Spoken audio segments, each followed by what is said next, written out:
Good evening. You're now with me, Radzi Ahmad, for TVS Nightline. We begin with this story. Christians in Sarawak are urged to stand behind Premier Dato' Patinggi Tan Sri Abang Joritun Openg to help maintain harmony and unity across ethnic and religious communities. Deputy Premier Dato' Amar Douglas Uga Ambas lauds Abang Johari as an inclusive leader steering Sarawak towards united, prosperous and comprehensive development. He says the Premier's leadership is key to keeping Sarawak peaceful and harmonious while driving the 2030 post-COVID-19 development strategy. Yang Amat Berhormat Premier is the leader of all races, uniting everyone to create a racial and religious harmony and a united Sarawak. So I call upon all Christians in Sarawak to continue to give full support to his leadership to ensure Sarawak will continue to prosper, peaceful and harmonious, in line with the PCDS 2030.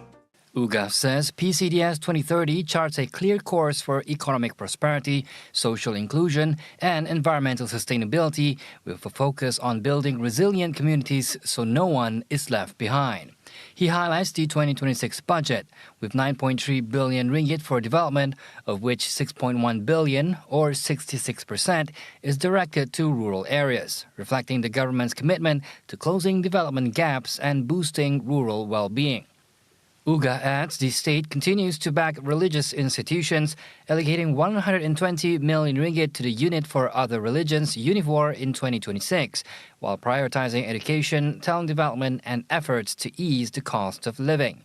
He closes by wishing all Christians a Merry Christmas and urges SARAWAKIANS to enter 2026 with unity, renewed hope and a shared commitment to building a brighter future for everyone. The spirit of unity, strong family values and shared responsibility must remain at the heart of building a brighter future for Sarawak. Deputy Premier Dato' Amar Dr. Sim Kui Hian says Christmas is a special time for all Sarawakians, regardless of background, to reunite with family, friends and loved ones. During this time when we're winding down, we recharge so that come 2026 we start again. And this time is a Sarawak nation building spirit because come 2030 we want to be growing up. In his Christmas and New Year message, Dr. Sim says these celebrations go beyond festive cheer and shared meals. They symbolize the unique strength and unity of Sarawak's people. He adds that Sarawak in 2025 is a very different state from a decade ago, now taking its place as a key reference point at the national level. As a result, he says every Sarawakian must step up and do their part, contributing according to their abilities to drive shared progress towards Sarawak Maju 2030. Meanwhile, Deputy Premier Dato' Amar Awang Tengah Ali Hassan says the universal values of love, compassion, generosity and peace embraced by Christmas are vital to harmony and unity in Sarawak's multicultural society. May this festive season bring peace to our homes, hope to our hearts, and renewed strength as we move forward together. He says these values cut across religious and cultural lines, helping to sustain social stability and Sarawak's distinctive harmony. And in marking Christmas and the arrival of the new year, he urges Sarawakians to live out these values daily and renew their commitment to work together to strengthen unity, empower communities, and build a more inclusive, sustainable and prosperous Sarawak for generations to come. In other news, the Madani government has emphasized Petroleum Sarawak Berhad's or Petros's growing influence as a major force shaping the oil and gas industry in Sarawak. Prime Minister Dato' Sri Anwar Ibrahim says Petros will play an even stronger role going forward, while strategic collaboration with Petronas remains crucial to accelerating new exploration while strengthening Malaysia's gas development agenda, thus opening up opportunities for new exploration, gas development and clearer revenue sharing arrangements to boost state revenue. According to him, in a Facebook post, Sarawak's green hydrogen projects have also been recognized as leading in Asia, positioning the state as Malaysia's future energy powerhouse. In addition, Anwar said Sarawak will become the nation's future energy powerhouse through the implementation of green hydrogen projects, which are described as leading initiatives in the Asian region. He added that Sarawak has now become a gateway for high-quality Asia-Pacific green investments involving investors from Japan, South Korea and Europe. This is reflected through his frequent visits to Kuching, Bintulu and Miri, as well as witnessing various memorandums of understanding, MOUs involving global investments for Sarawak.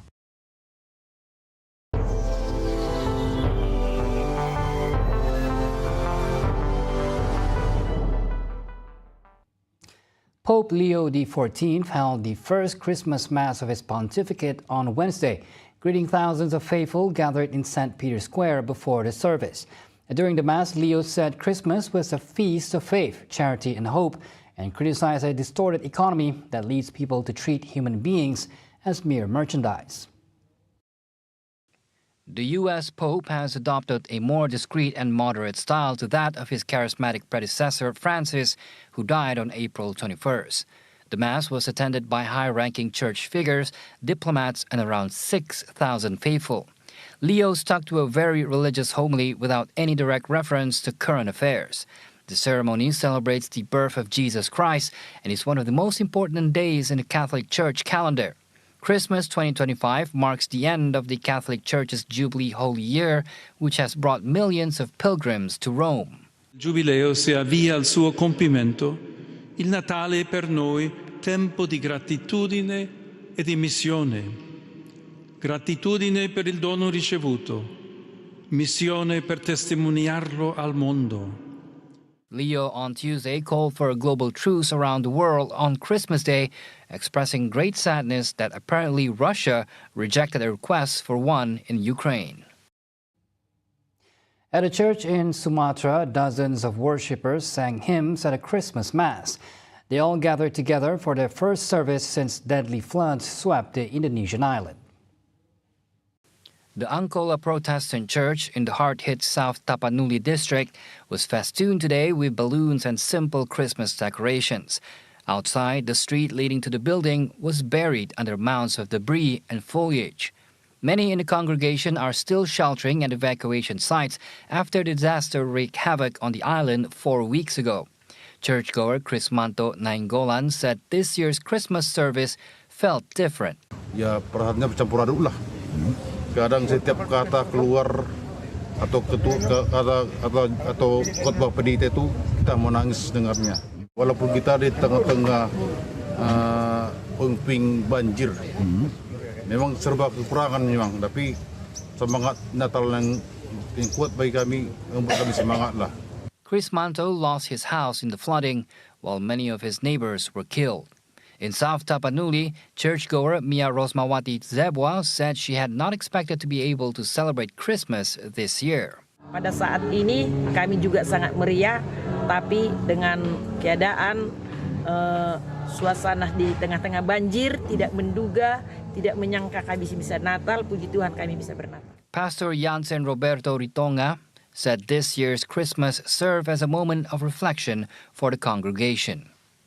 Dampak bencana terhadap gereja sangat banyak tentunya, karena juga terkait dengan fisik bangunan gereja dan juga gereja yang sesungguhnya, yaitu jemaat itu sendiri yang pasti terganggu psikisnya, kerohaniannya, dan dampak ekonomi dan dampak yang lainnya.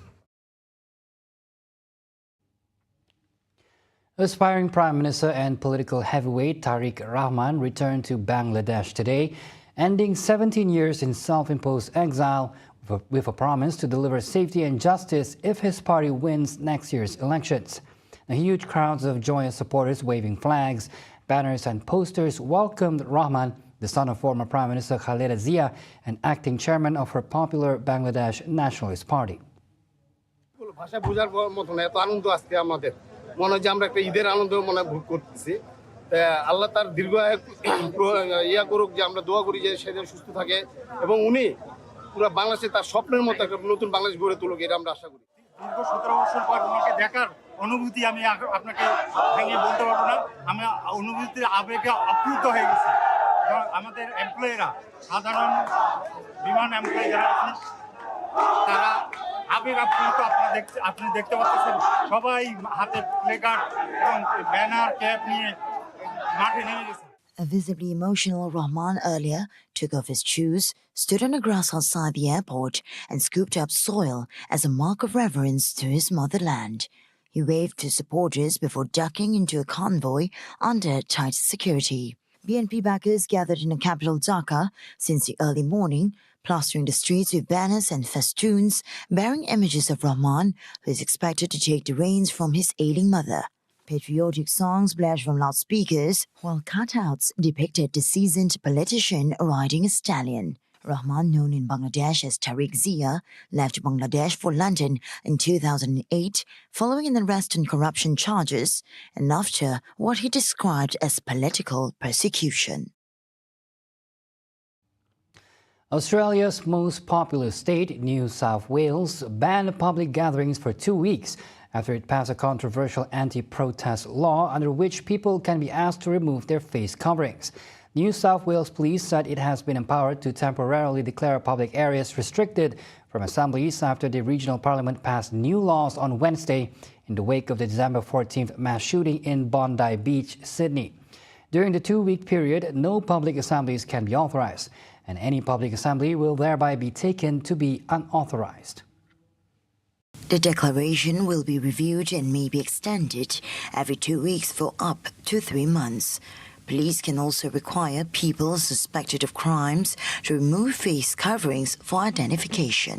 Separately, Australian authorities are investigating a case where a vehicle with a Hanukkah decoration was firebombed in southeast Melbourne earlier today. In the Bondi Beach shooting, which took place during a Hanukkah event, 15 people were killed and 42 others were injured.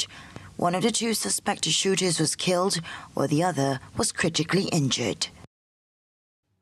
The main suspect in the case of Suri Narudin, whose body was discovered buried in a bag behind a house in Kampong Batu Empat Pedas on December 18th, will be charged in the Tampin Magistrates Court tomorrow.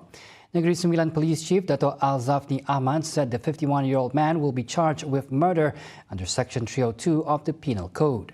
He advised the public to refrain from any speculation that could interfere with the legal process and urged full cooperation with the authorities. Previously, Al-Zafni had reported that the body, found buried in a bag behind an occupied house in Kampong Batu Empat Pedas, is believed to be that of a woman reported missing in Ampang, Selangor since December 8th. Subsequently, police arrested 2 men aged 51 and 41. Authorities later identified the deceased as 53-year-old Suri Narudin after an examination of fingerprint comparison matched records held by the National Registration Department.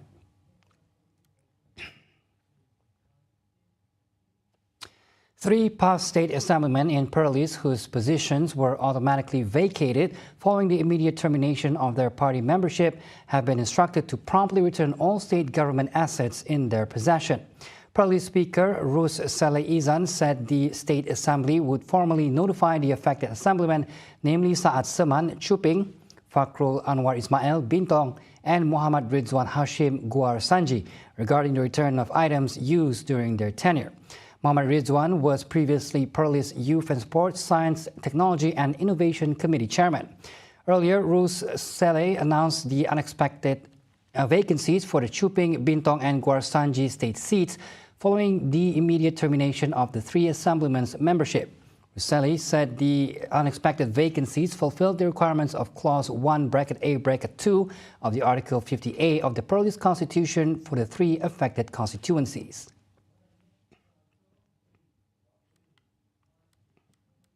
And those were the updates on TVS Nightline. I'm Razi Ahmad. Thank you for watching.